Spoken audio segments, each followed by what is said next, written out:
Everyone in Accra knew the name Obadele Okoro, the billionaire who built an empire from oil and tech. At 38, he had everything money could buy, except the one thing his heart secretly longed for: a child. He stood by the window of his 20-story mansion, staring into the dark Ghanaian sky. His phone buzzed with contracts, his house buzzed with staff, but his soul, empty. Obadele had tried marriage, twice, and both times, love betrayed him. Feelings, he scoffed. Feelings get in the way of business. So he made a decision. If love couldn't give him a child, then money would. Not a relationship, not a wife, just an agreement. Someone to carry his heir, no emotions, no strings. A transaction. Just like any other deal. What he didn't know was that this deal would lead to something no amount of wealth could prepare him for. It was just another hot afternoon in Kumasi, and traffic near Kejetia Market was crawling. Street hawkers weaved through moving cars, shouting deals and tapping on windows. Obadele Okoro sat behind the tinted glass of his black SUV, barely glancing at the chaos outside. But then, something caught his eye.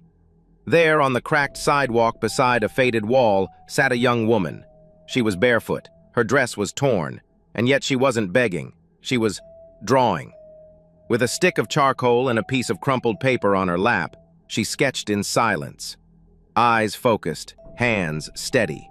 Her hair was in thick, uncombed coils, her skin dulled by dust and hunger. But her eyes, they burned with defiance. Obadele frowned. Who draws on the street like they've got all the time in the world? The traffic light turned green. He should have driven on, but something pulled at him, something unfamiliar. He made a sharp U-turn. 2 minutes later, his car rolled up beside her. "Hey," he called out through the window. His voice was cold, commanding. "Get in, I want to talk to you." The woman looked up slowly, her eyes narrowed. "I don't do those kinds of talks," she snapped. Obadele's jaw tightened. "Don't insult me. I'm not here for foolishness. I have a proposal." "A proposal?" she asked, eyebrows raised. "To a stranger on the street?" "You don't look like someone with better offers," he said flatly. "Now get in, or stay here with your charcoal and dreams." Her pride flared, but so did her curiosity. With hesitation, she stood, dusted her skirt, and opened the car door. "I have a name," she muttered as she slid into the leather seat.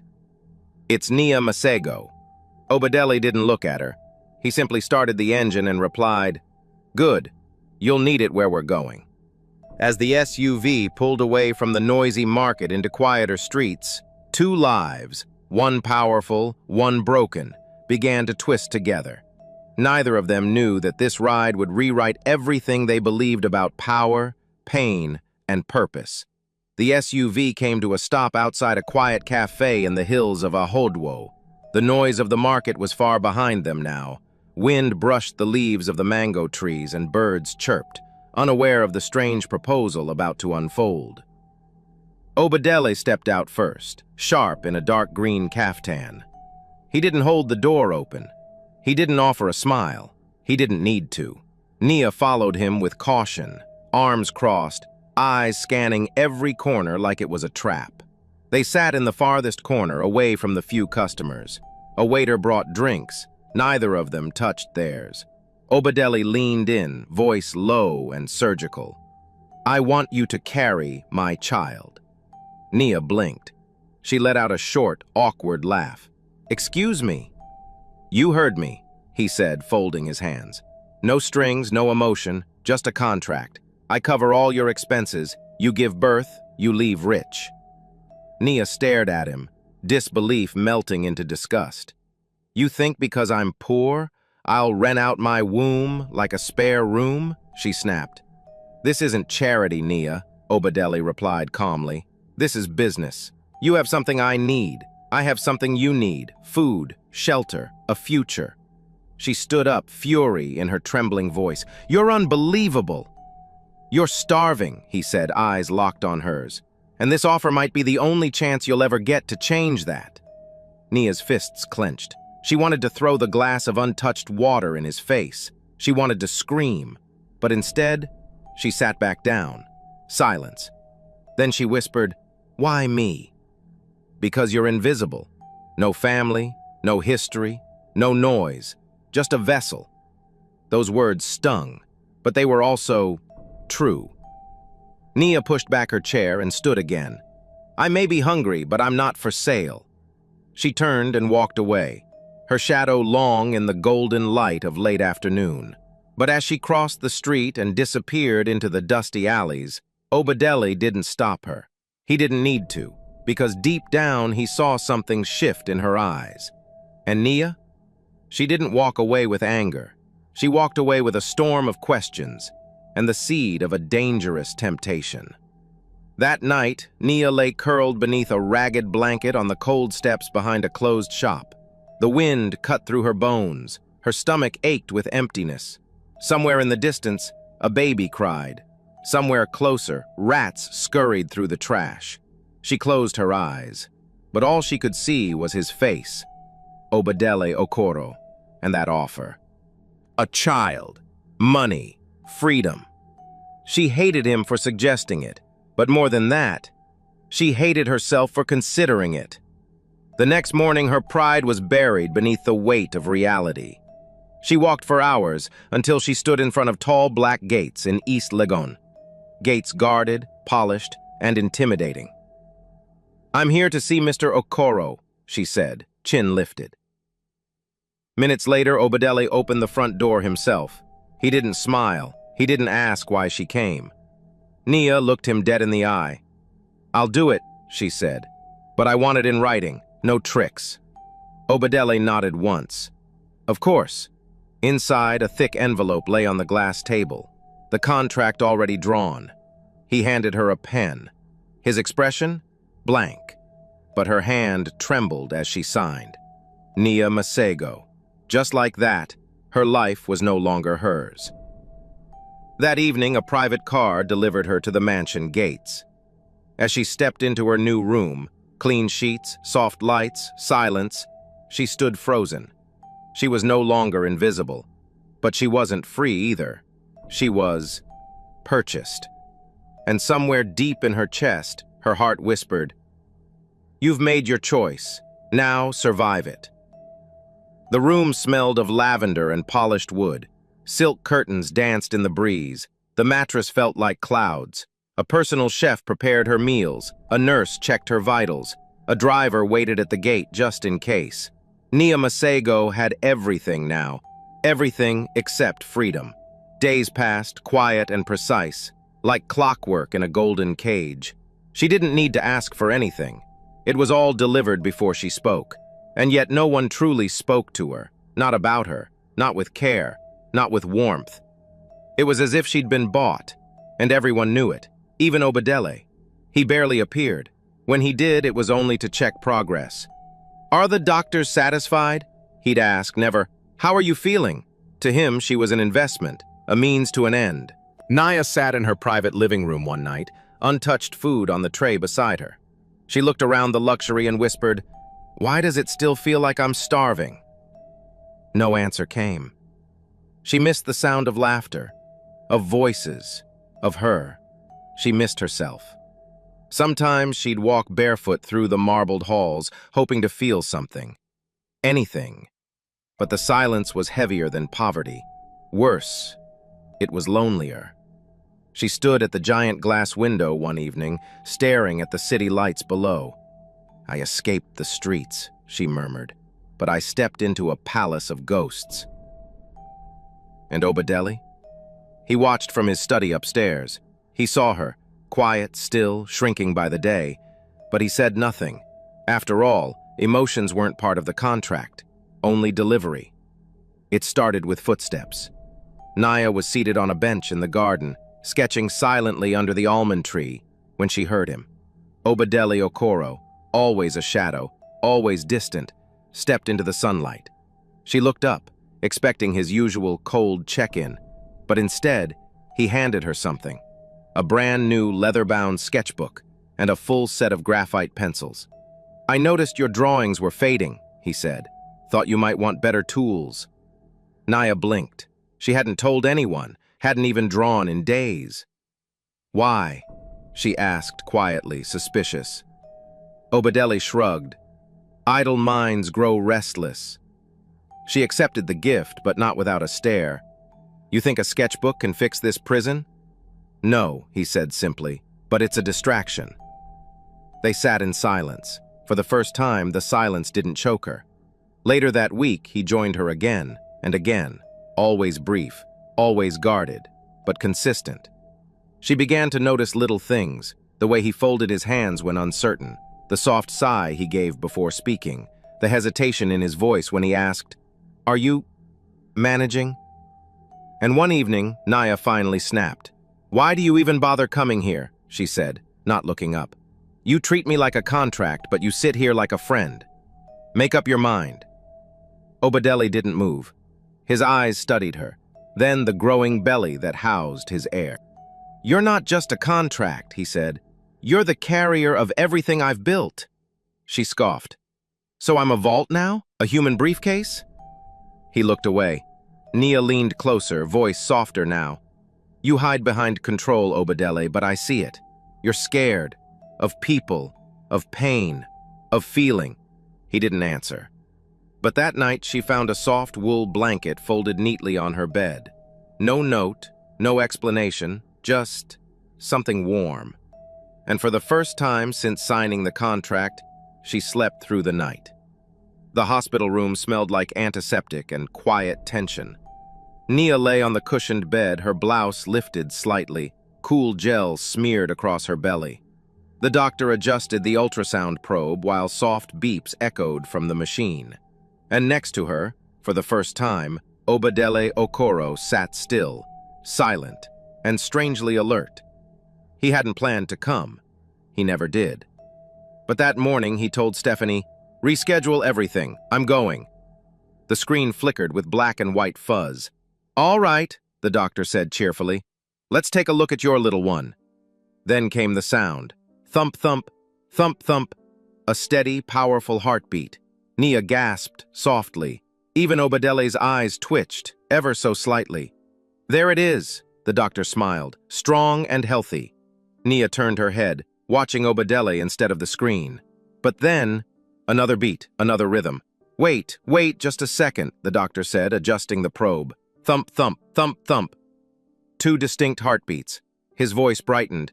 "Well now, looks like there's a surprise." He turned to them, beaming. "Congratulations, you're having twins." Nia's mouth dropped open. "Twins?" She instinctively reached for her belly. Obadele didn't speak, didn't blink, didn't move. He stared at the screen like he was seeing life for the first time. For once, this wasn't business. This wasn't control. This was real.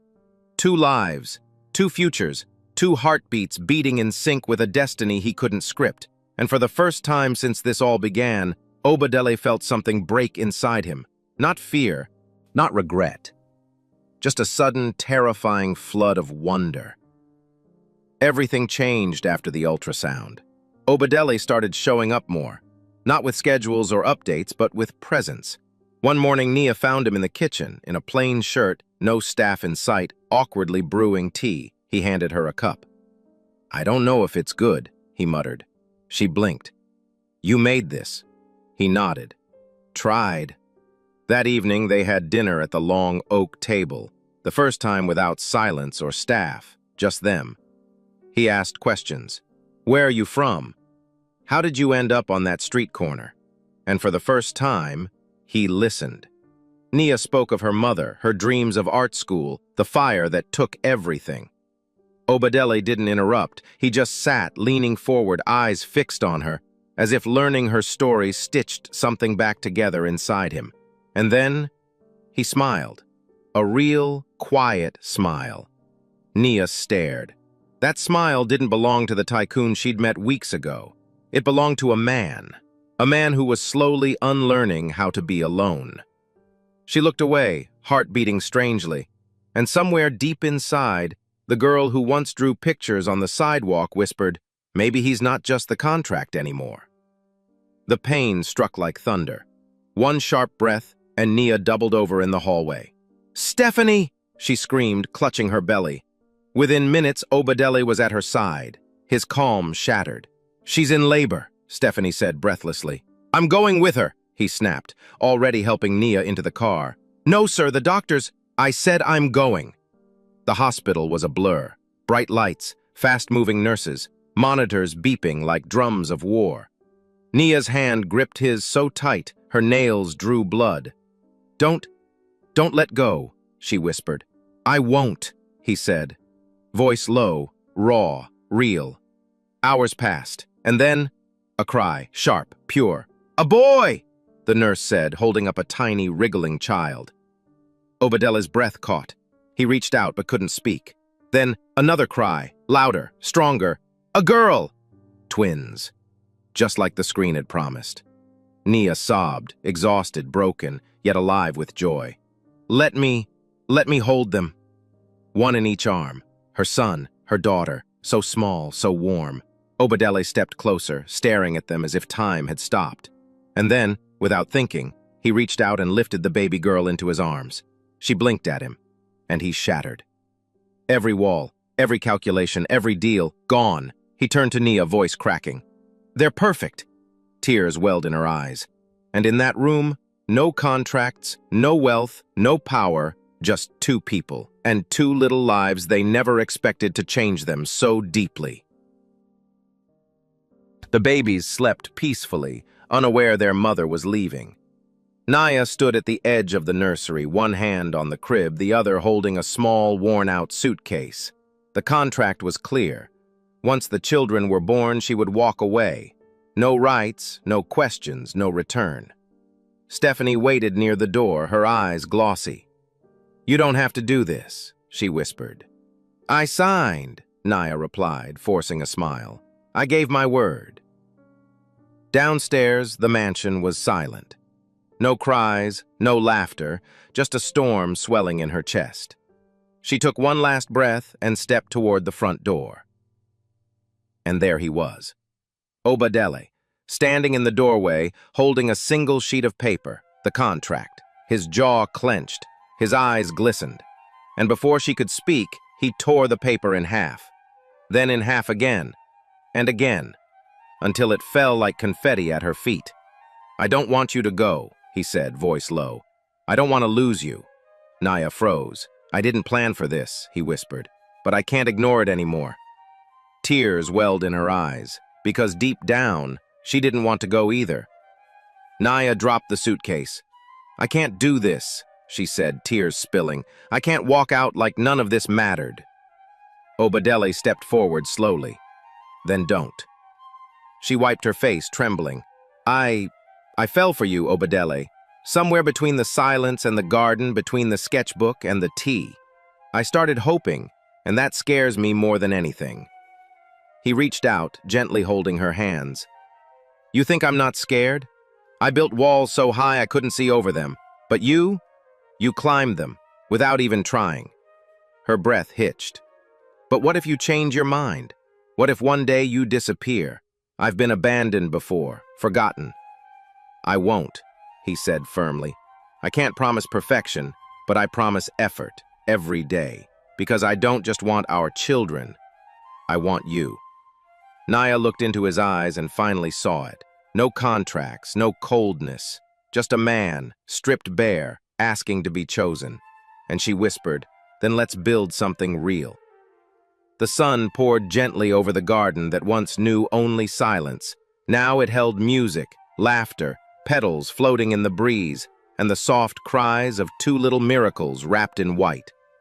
Under a mango tree draped in cloth and flowers, Obadele Okoro stood in a cream-colored agbada, his hands steady, but his heart racing.